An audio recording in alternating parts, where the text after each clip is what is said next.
观众大家好，欢迎来到我的频道，我是爱分享股票知识的 Lucy。今天是3月11号的复盘视频，我们来做一个美股的盘前分析。还是要提醒大家把订阅先点好，以便后续观看我的内容。美股市场单日最大跌幅，科技股血流成河，特斯拉市值一夜蒸发近万亿，后续到底该怎么办呢？其实导火索呀是特朗普关税政策再掀恐慌，近期加征关税呢，导致全球的供应链成本激增，企业盈利预期恶化，市场担忧呢贸易摩擦升级将拖累经济增长。那么科技股是首当其冲了，尤其是以全球产业链的芯片和电动车行业了。那么叠加2月份的非农数据疲软呢，虽然还没有直接公布，但是市场已经提前反应了，投资者信心崩塌，恐慌指数飙升至27.86点，那么创8个月的一个新高。我们还是来看一下股票的走势图吧。我们今天要分析的呢，还是分为4部分。首先第一部分呢是特斯拉到底是价值陷阱还是黄金坑，我们到底要如何应对？这里呢就要具体的拆解一下，因为毕竟特斯拉昨天有跌的实在是太狠了。那么第二部分呢，我们来分析一下英伟达的估值回调的压力。那毕竟呢，在纳指当中，这2家的公司的一个股价呢，会直接导致纳指的一个走势方向。那么第3部分呢，我们要去看一下纳指它加速下跌的背后，到底哪里能寻求到一个支撑。那么第4部分呢，当然是纳指的一个应对的策略。首先我们来看一下特斯拉的日线走势图。那么这张图表呢，是特斯拉截止到昨天的日线走势图。我们可以看一下近一期的图表里面，那么昨天的一个跌幅的话，相对来说应该是史无前例的。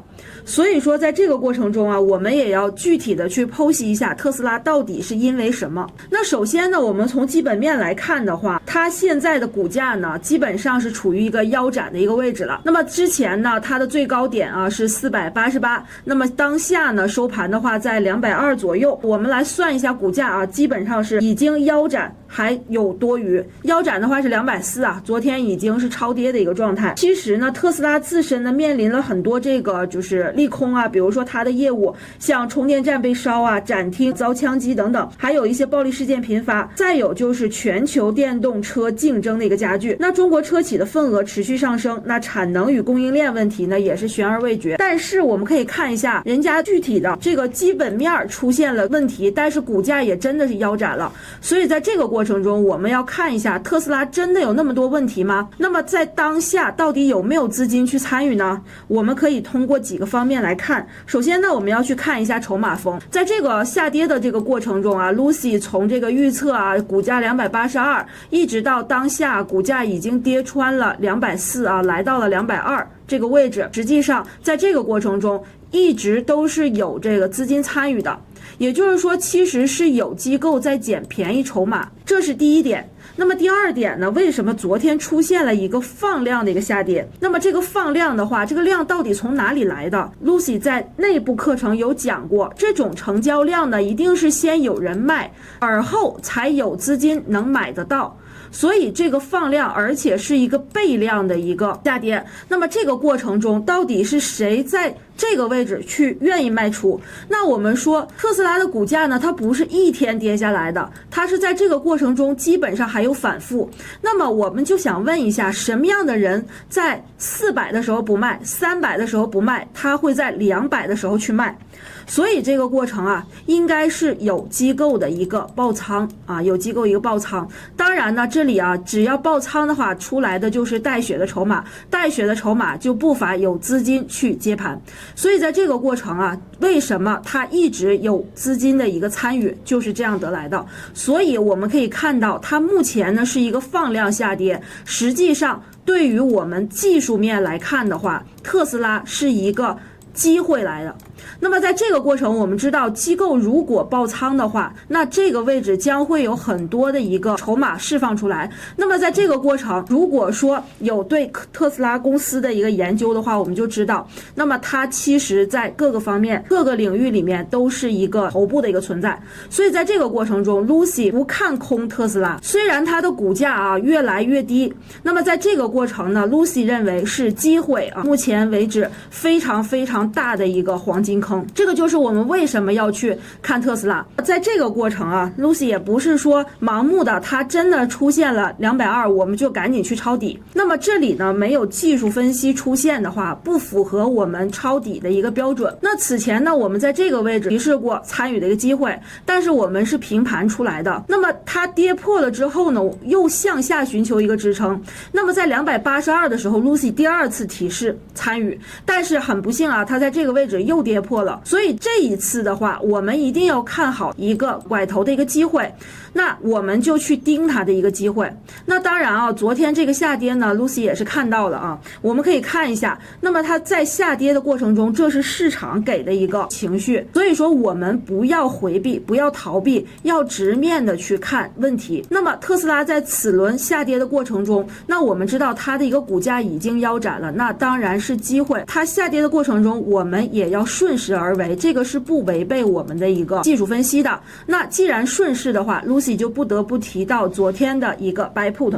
这里给大家讲一下啊，昨天其实这个 buy put 这边其实有一个9倍的一个收益，而且呢，我们可以看到，其实它的一个 IV， 它的一个数已经达到了131%，也就是说这个过程中啊，特斯拉出现了一个恐慌的一个情绪。当然，这个数据已经很大了，在当下这个过程中，那 Lucy 认为它已经来到了131%的话，那恐慌情绪已经达到了高潮，在这个地方如果再去做空的话，就会很危险。提示的，我们只能等到特斯拉出现一个这样拐头的一根 K 线。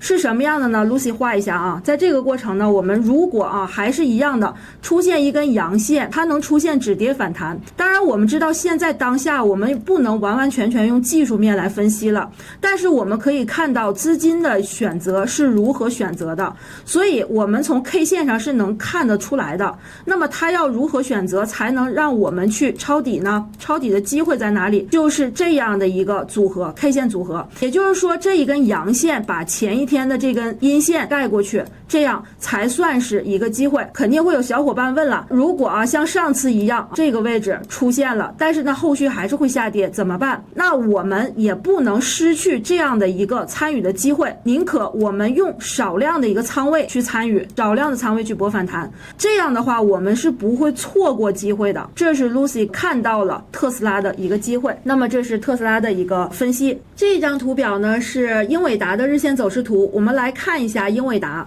到目前为止呢，英伟达它现在呢出现了一个阶段的一个低点，那么就是105元4角6分。那在这个过程呢 ，Lucy 呢还是觉得英伟达是没有跌完的。我们之前的视频呢 ，Lucy 有预判这个英伟达的价格呢应该在100块钱左右会出现一个反弹。那么我们可以看到，昨天的英伟达其实它还是比较顽强的，它的一个高点的话，其实开盘它是刚开始是向上冲的，所以说在整体的一个大环境没有好转的时候呢，我们可以看到英伟达它也没有办法独善其身，这是其一。第二呢，英伟达上一个季度它的一个营收增长呢还是在78%左右，但是我们可以看一下对未来的一个PE 的一个估算的话，它当下的一个股价还是这个难以支撑，对于科技股来说它的影响就比较大。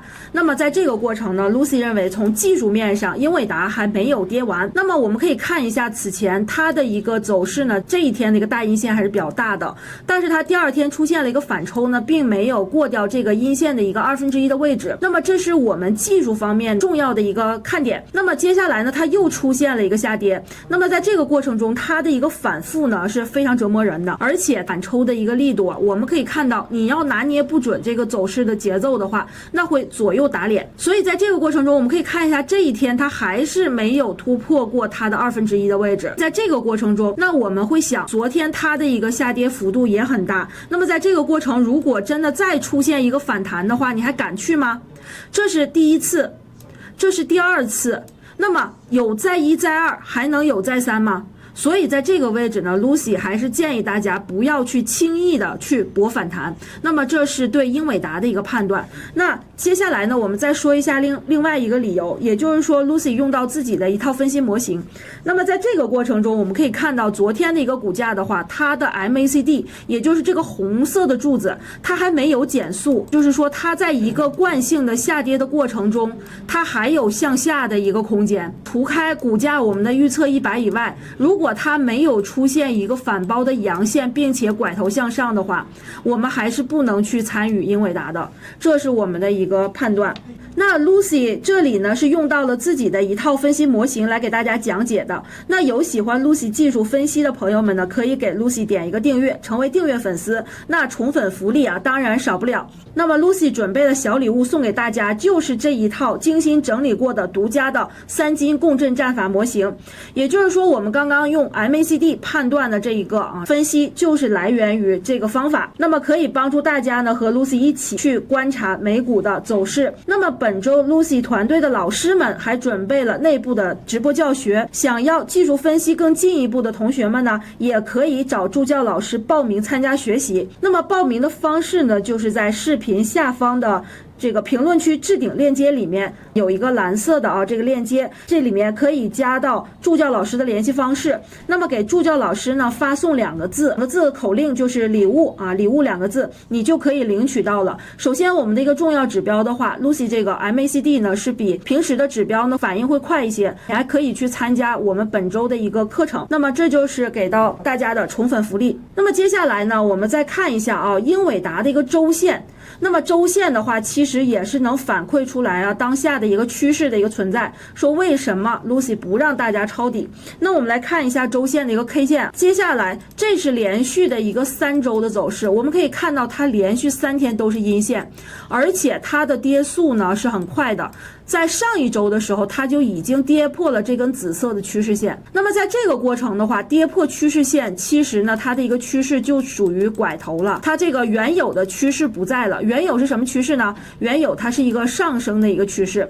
那么原来的趋势不在的话，那它改变了新的一个趋势的话，那它一定是走平先走平，然后再下降的一个走势。那么这就是它的周线。那么当下这个位置我们可以看到，股价呢在这个地方出现了一个小小的阴线，因为我们本周还没有结束，周线没有走完。那如果说它在这个过程不能有效的去反弹120元这个紫色的线的位置，它后面的行情呢还是会这样向下的。